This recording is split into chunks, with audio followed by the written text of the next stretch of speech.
Hi there, this is Matt with State of Flux here with a review for X-Men The Last Stand. This was the film that was designed to close out the original X-Men franchise. Moving forward after this film was going to be a series of origin stories. So this was going to culminate everything that had led up to this.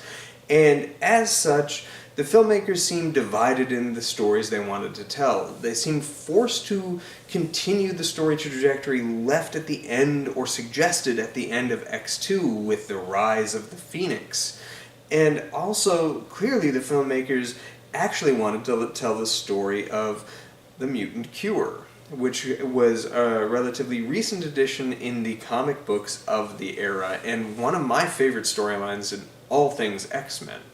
The problem was, the film has no business bifurcating these two stories that have enough weight to sustain an entire feature film in and of themselves, and by scaling either one of them back, you do a disservice to both. And the Dark Phoenix Saga storyline, which is beloved not only from the comic books, but especially from the storytelling provided in the animated TV show, this film is kind of an insult. It doesn't capture any of the weight or the strength of that story. The resurrection of Jean Grey, the how this Phoenix force is taking over her and controlling her, and she is being manipulated by it until she has one moment of agency and is able to make the big sacrificial play to end it all, is a powerful story. And yet this film treats her basically like a zombie, because at no point do you get any real indication that she is in control, even when she's allowing the Phoenix to be her personality. She just kind of stands staring into the middle distance with terribly dyed hair. And it's just pretty disappointing, especially with how much character growth and progression we were given from the second movie. Like, Famke Janssen is a good actress. She could have completely eaten up a villainous turn where she could have had some scenery to chew, but they didn't write any of that for her. It's almost as if they didn't want this story to be in the film at all, because a lot of the Phoenix stuff really feels like an afterthought, and it is sad because there's a lot going there, and the way they had elevated her character from movie 1 to movie 2, and the suggestion that she would rise again in number 3, you could see that the build to this was going to be a strong one.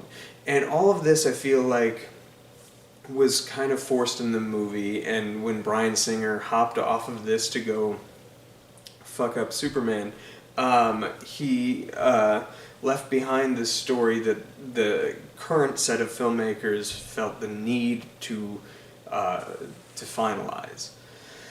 Yet those same filmmakers really wanted to tell the story of the mutant cure, which I think works best in this film.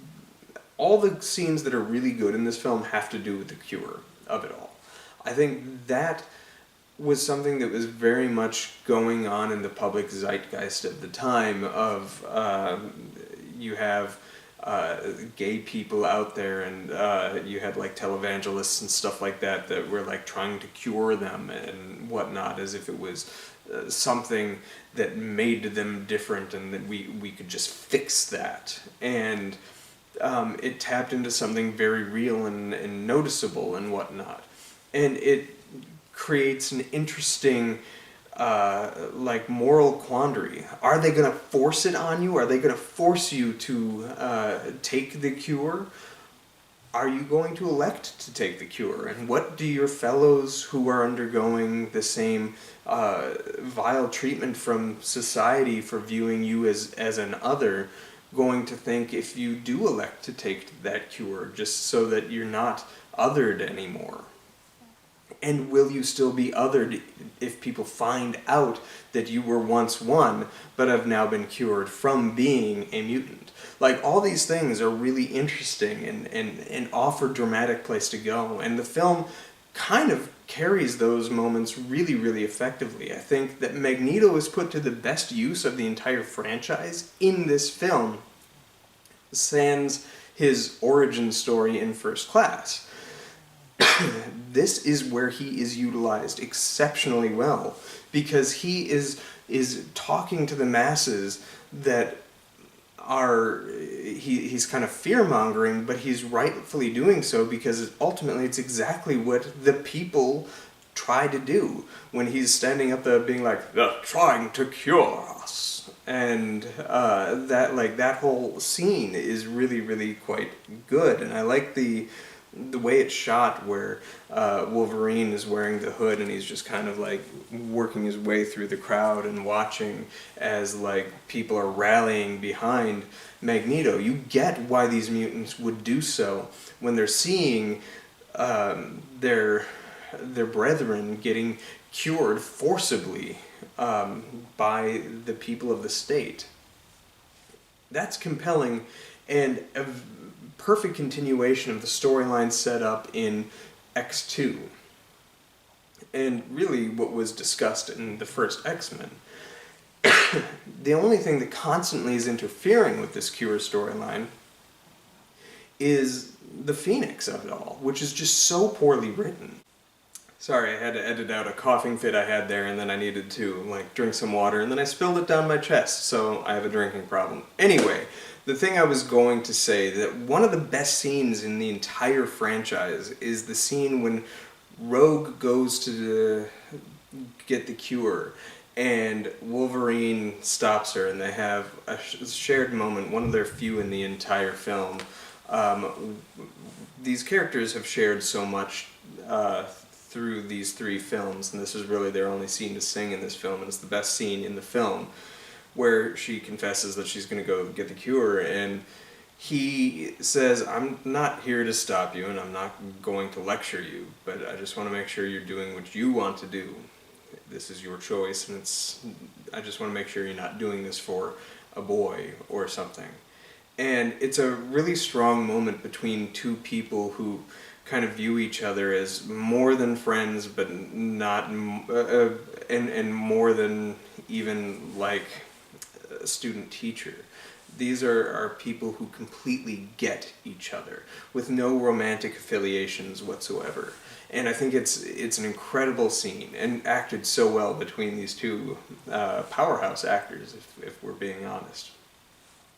And it's more scenes like this.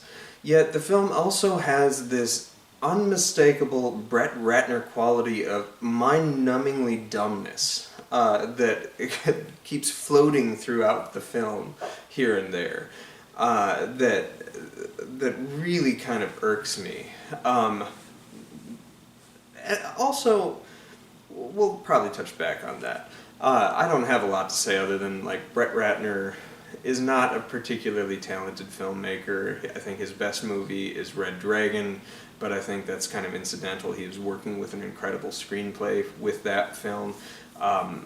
What he brings to the table here is he is good at shooting action, and this film has fantastic action and fantastic set pieces all throughout. It has a strength of energy and flow to it, even with how distracting and irritating it is at times. But the film wants to have these big surprising moments. You have the death of Cyclops, which I find to be just a fucking insult.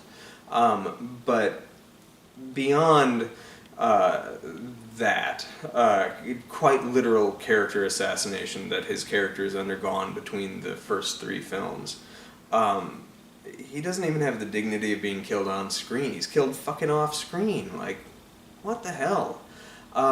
But there's no real point to doing that. Now, I will circle back on that later, because I do have more to say on a better trajectory this film could have taken if drama was where they wanted to go. But then you have the death of Charles Xavier, which is a big moment. And one of the things I will say for this film's benefit is it was willing to take big fucking monumental swings. It kills Cyclops. It kills Professor X. Quite, like, definitively so. Again, we'll circle back to that later. And then those that it kills Jean Grey again, but, like, what else? The film also, with those it doesn't kill, it cures. It gets rid of Mystique pretty, like, blithely. The way that it just kills or cures people is just so, like, meaningless almost. They give you weight to Xavier's death, but you feel that Cyclops and Mystique are given completely short shrift. Same thing with Rogue, who, like, these characters are taken off the table basically permanently from this point forward. And it doesn't see, it wants to make these big moments, but it doesn't seem to concern itself with living with the weight of those big choices that the film makes. It just does them and moves on.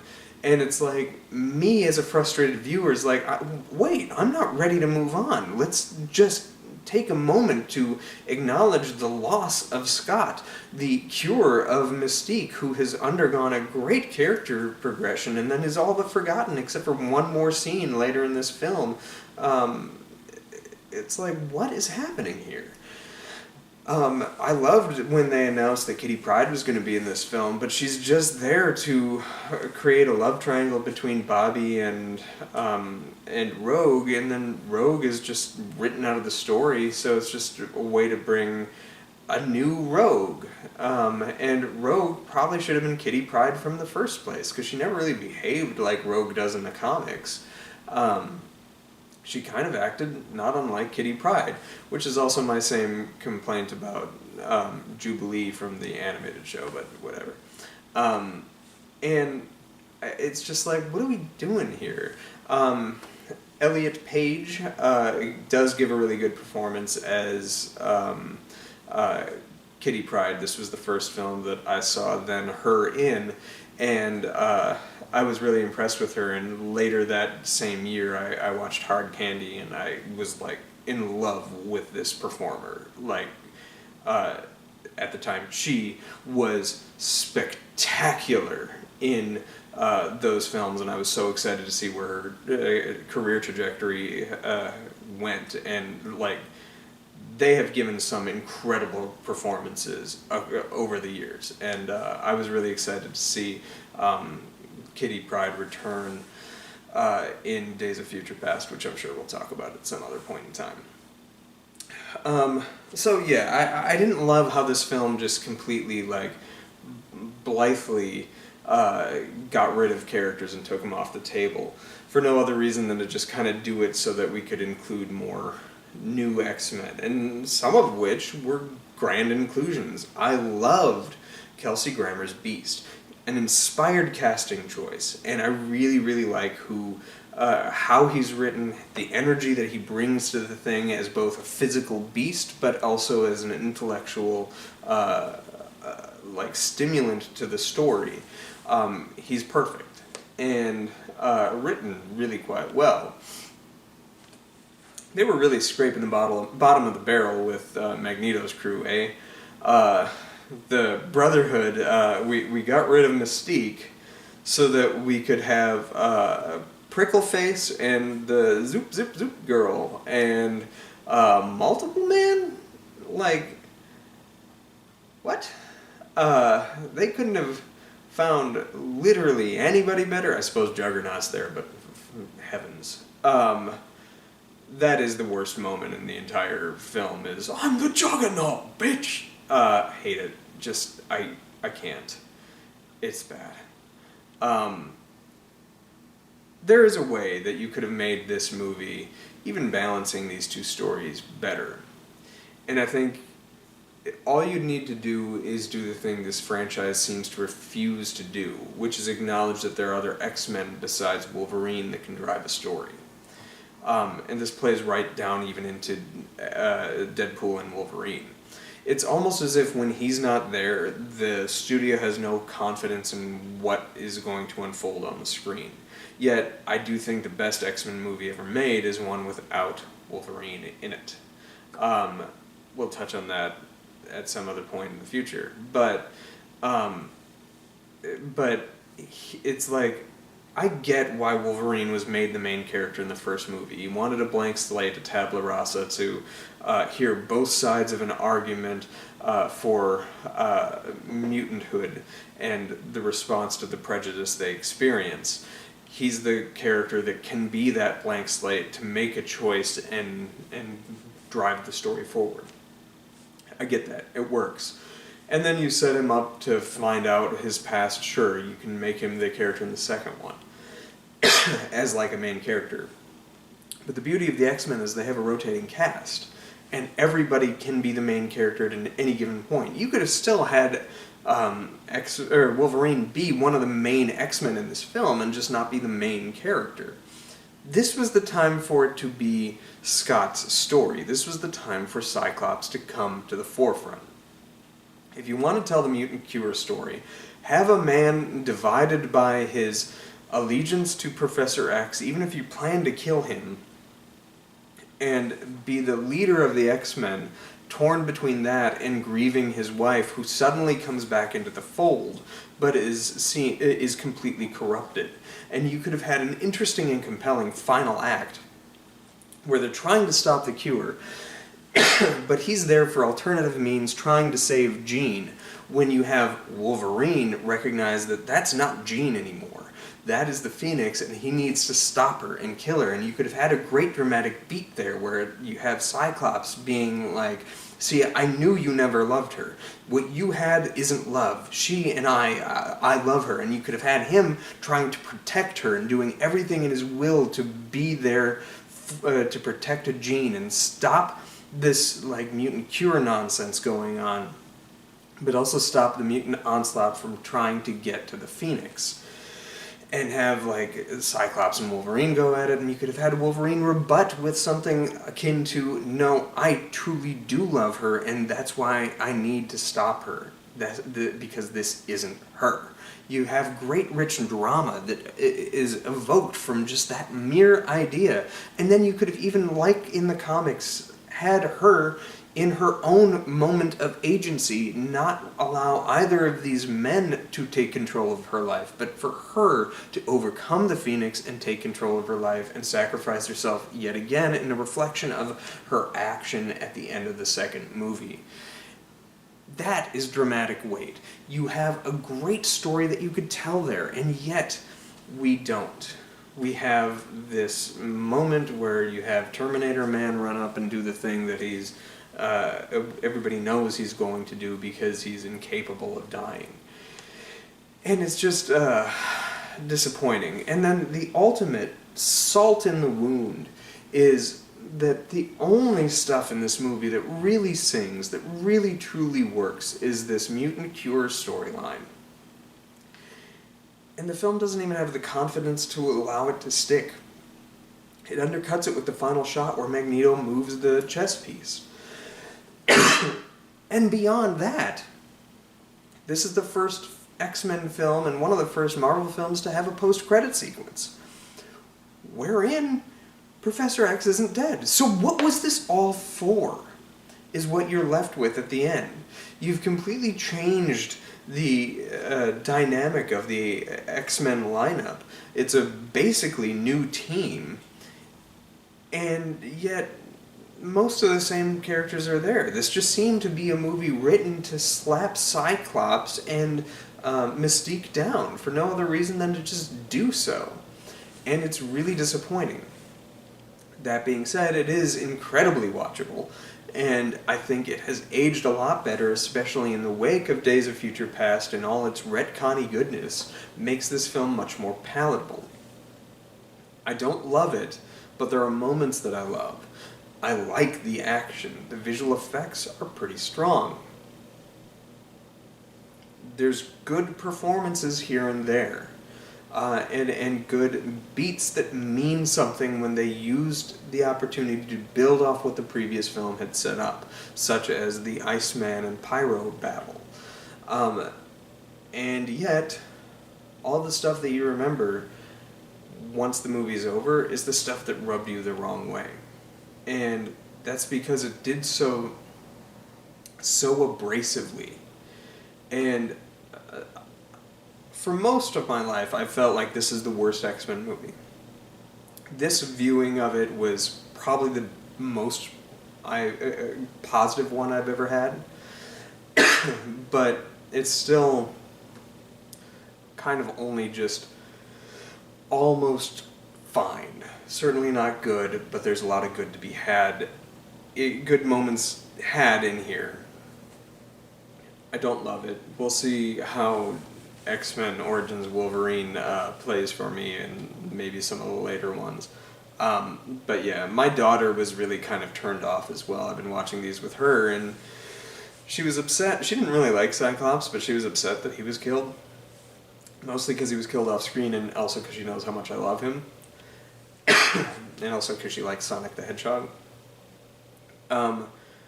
She was surprised when Professor X died, and that made the movie suspenseful for her. But she loved Mystique, and she was so pissed when Mystique got cured. And she loved Rogue, and was so pissed when Rogue chose to get cured. And then she said she ultimately liked it because she really liked the action of the movie. And she said as an action movie, she liked it. But you could tell there was that disappointment. So it'll be fun showing her Days of Future Past, where she'll get all of her favorite people again, even if it's just for a cameo. Thanks for watching, like, subscribe, do all that good stuff. I'll hit you with Origins sometime in the near soon. Peace.